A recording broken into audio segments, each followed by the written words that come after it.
ნაციონალური მოძრაობის თბილისის მერობის კანდიდატი დიდი დიღმის მოსახლეობას შეხვდა და შეჩერებული ავტობუსების პარკის პროექტი წარუდგინა.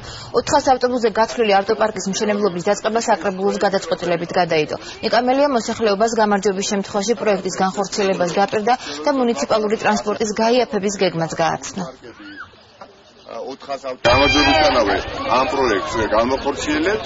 ეს არის ის პროექტი, რომელიც ხელს შეუწყობს მუნიციპალურ ტრანსპორტის განვითარებას. მნიშვნელოვანია განსაკუთრებით იმ ფონზე, როდესაც მე გამარჯვებისთანავე ვაპირებ, რომ ახალი სატარიფო სისტემა დავნერგო საქალაქო ტრანსპორტის ქსელში.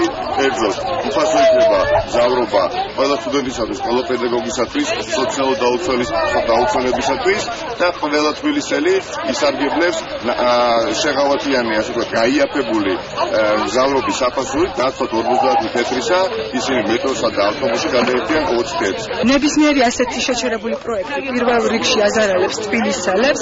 დიღომში მაგალითად მოსახლეობა ითხოვს დამატებით ტრანსპორტს, ამიტომ მინდა ვურჩიო ხელისუფლებას, რომ თავი დაანებოს ოპონენტების უსაფუძვლო კრიტიკას და კარგ საქმეში შევეჯიბროთ ერთმანეთს.